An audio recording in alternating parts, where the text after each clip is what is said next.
तो अब हम अपनी नया चैप्टर हम स्टार्ट करेंगे जो कि हमारी बुक है एनालिसिस ऑफ फाइनेंशियल स्टेटमेंट में, और हमारा चैप्टर है financial statement of a company. देखो, financial statement of a company क्या बताता है? वो बताता है प्रॉफिटेबिलिटी और फाइनेंशियल पोजीशन बताता है कंपनी की। ठीक है, अब इस फाइनेंशियल स्टेटमेंट में क्या क्या इंक्लूड होता है?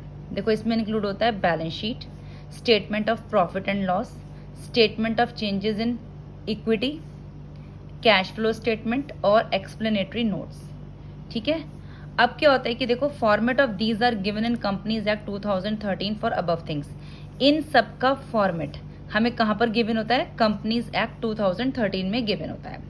बैलेंस शीट का जो फॉर्मेट हम बनाएंगे इसमें वो गिवन होगा पार्ट 1 ऑफ स्केड्यूल 3 में, और P&L का जो हम फॉर्मेट बनाएंगे वो हमें गिवन होगा पार्ट 2 ऑफ स्केड्यूल 3 में।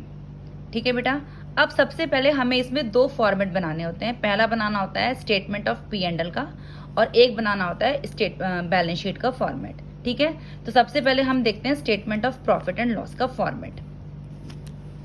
देखो बेटा, जब हम फॉर्मेट बनाएंगे ना, format of statement of P&L, तो सबसे पहले आपको लिखना है पर्टिकुलर्स, फिर आएगा यहाँ पे नोट नंबर, करंट ईयर और प्रीवियस ईयर।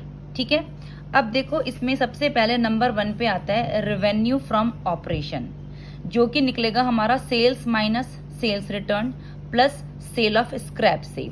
हम इसकी वैल्यू यहाँ पर पुट कर देंगे।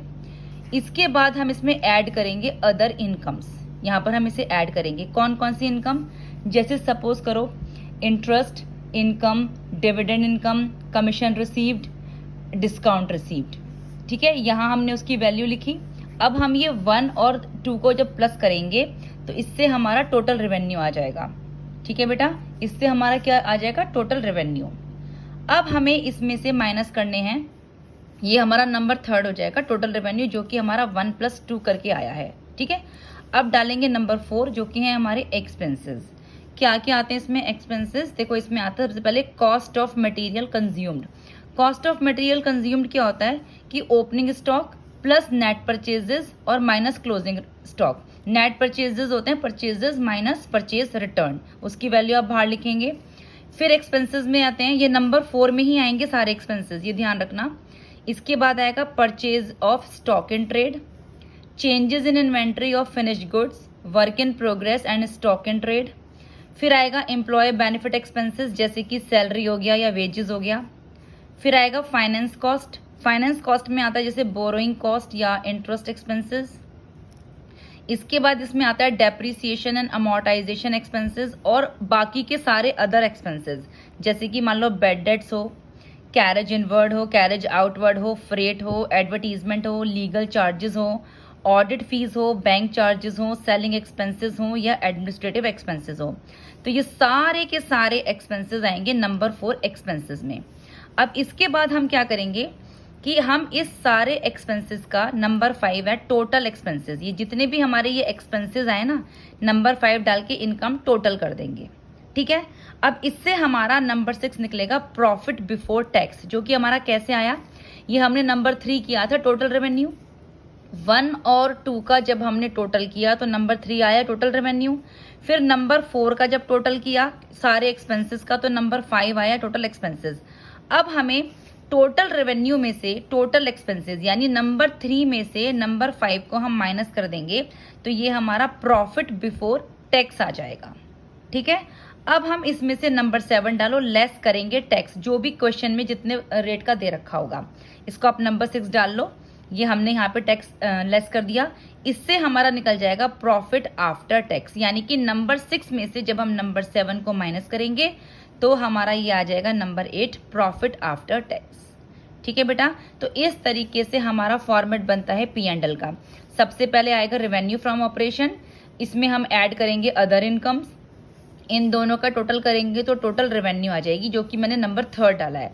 अब हम नंबर 4 लेंगे एक्सपेंसेस, जिसमें cost of material consumed, purchase of stock in trade, changes in inventory of finished goods, work in progress, stock in trade, employ benefit expenses जैसे सैलरी या वेजेस, फाइनेंस कॉस्ट में जैसे बोरोइंग कॉस्ट या interest expenses, depreciation या amortisation expenses या other expenses जैसे bad debts हो गए, carriage inward outward, freight, advertisement, legal charges, audit fees, bank charges, selling expenses, administrative expenses.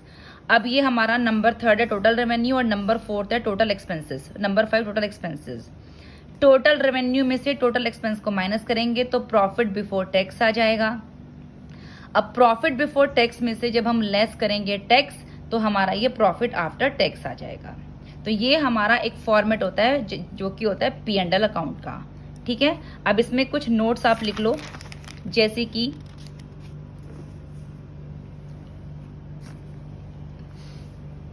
Cost of material consumed होता है opening stock plus material purchased minus closing stock. Purchase of stock and trade होते हैं goods purchased for reselling, यानी कि जो भी goods हमने purchase करे हैं वापस से रीसेल करने के लिए, दोबारा से बेचने के लिए, उनको बोलते हैं purchase of stock and trade. Changes in inventory होता है opening stock minus closing stock. Bank charges जो होता है वो फाइनेंस कॉस्ट का पार्ट नहीं है, bank charges is not a part of finance cost. Amortisation जैसे कि intangible assets value goes down या गुडविल रिटर्न ऑफ। ठीक है, इसके बाद प्रॉफिट होता है total revenue minus total expenses और रेवेन्यू फ्रॉम ऑपरेशन होता है रेवेन्यू फ्रॉम बिजनेस। ठीक है, तो ये कुछ पॉइंट्स हैं जो आपको P&L अकाउंट में ध्यान रखने हैं। चलिए अब देखो, अगर हम कंसिडर करते हैं प्रॉफिट और लॉस को तो हमें क्या ध्यान में रखना है? हमें ये ध्यान रखना है कि कितना हमारा रेवेन्यू है और कितने हमारे एक्सपेंस हैं, how much revenue and how much expense. अब देखो बेटा, फॉर्मेट ऑफ बैलेंस शीट हमने बनाना है इसमें, जो कि हमें मिलता है पार्ट 1 स्केड्यूल 3 में।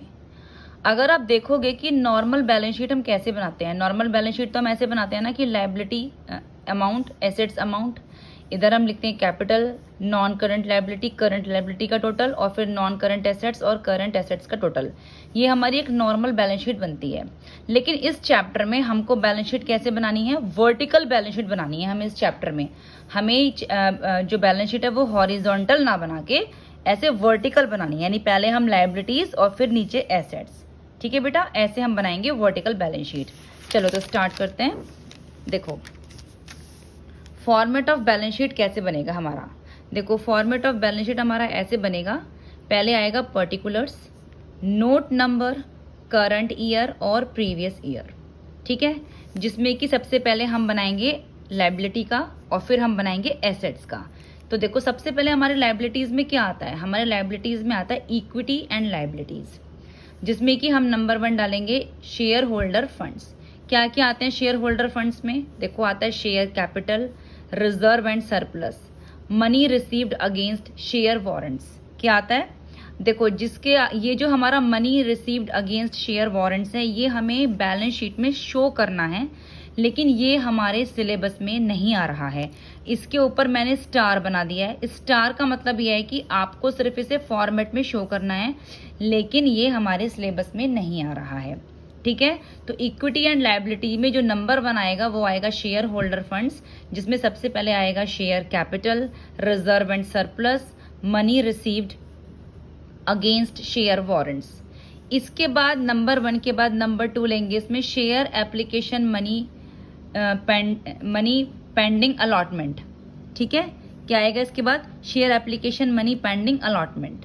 इसके बाद इसमें आएगा, ये भी मैंने इसको स्टार बना दिया है क्योंकि ये भी हमें सिर्फ यहाँ पर शो करना है, लेकिन ये हमारे सिलेबस में नहीं आ रहा है। आपको जब हम फॉर्मेट बनाएंगे ना एग्जाम के लिए बैलेंस शीट का, तो ये आपको दोनों चीजें लिखनी तो जरूर है, लेकिन ये हमारे सिलेबस से बाहर है। अब इसमें नंबर 3 आएगा नॉन करंट लायबिलिटीज। तो नॉन करंट लायबिलिटीज कौन कौन सी होती हैं? जैसे कि लॉन्ग टर्म बोरोइंग्स, जैसे कि डिबेंचर्स हो गए या बैंक लोन हो गया, लॉन्ग टर्म प्रोविजंस या डेफर्ड टैक्स लायबिलिटी। देखो ये डेफर्ड टैक्स लायबिलिटी भी मैंने स्टार बनाया है, हमारे एग्जाम में नहीं आ रहा है। इसके बाद अदर लॉन्ग टर्म लायबिलिटीज, जैसे कि मान लो ट्रेड पेबल, जो कि पेमेंट मोर देन 12 मंथ, जिनका पेमेंट हमें मोर देन 12 मंथ यानी कि 12 महीने के बाद करना है।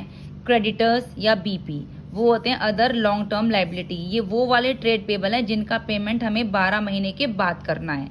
क्रेडिटर्स और बीपी। ठीक है, तो ये आ जाएगा नॉन करंट लाइबिलिटी। और नंबर 4 है इसमें करंट लाइबिलिटी। हम 3 चीजें लेते हैं ना, शेयर होल्डर फंड्स और करंट नॉन करंट लाइबिलिटी और करंट लाइबिलिटी, जिससे हमारा लाइबिलिटी का टोटल आएगा। अब देखो करंट लाइबिलिटीज में क्या क्या आता है, short term borrowings, trade payable, other current liabilities या शॉर्ट टर्म प्रोविजंस। और फिर हम इसका टोटल कर देंगे ऊपर से लेके नीचे तक। ये जितने भी पॉइंट हमने लिखे हैं, इक्विटी एंड लाइबिलिटी में share holder funds, share application money pending allotment, non current liabilities और करंट लाइबिलिटीज, इसका टोटल कर देंगे तो ये हमारा लाइबिलिटी साइड का टोटल आ जाएगा। ठीक है बेटा, अब इसके बाद आप एक चीज देखो, ये जो नॉन करंट लाइबिलिटी है इसमें long term borrowings, long term provision, deferred tax liability और अदर लॉन्ग टर्म लाइबिलिटी। इसको अगर आपको लर्न करना है ना तो आप इसे डॉल से लर्न कर सकते हो। देखो DOLL, डॉल से लर्न कर सकते हो। ऐसे करंट लाइबिलिटी को आप टॉस से लर्न कर सकते हो, TOSS, टॉस। ठीक है, अब इसके बाद जब हमारा ये लाइबिलिटीज का टोटल आ जाएगा, फिर हम इसमें नंबर 2 डालेंगे। नंबर 1 डाला हमने इक्विटी एंड लाइबिलिटी, अब नंबर 2 है हमारे एसेट्स। एसेट्स हमारे 2 तरीके के हैं, एक है हमारा नॉन करंट एसेट्स और दूसरे हैं हमारे करंट एसेट्स। चलिए, तो नंबर A लेते हैं सबसे पहले, नॉन करंट एसेट्स। ये फॉर्मेट है बैलेंस शीट का, ठीक है, जिसमें कि सबसे पहले आते हैं property, land, plant, equipment and intangible assets, यानी कि ये वो चीजें हैं जो हमारे फिक्स्ड एसेट्स होते हैं, बिल्कुल।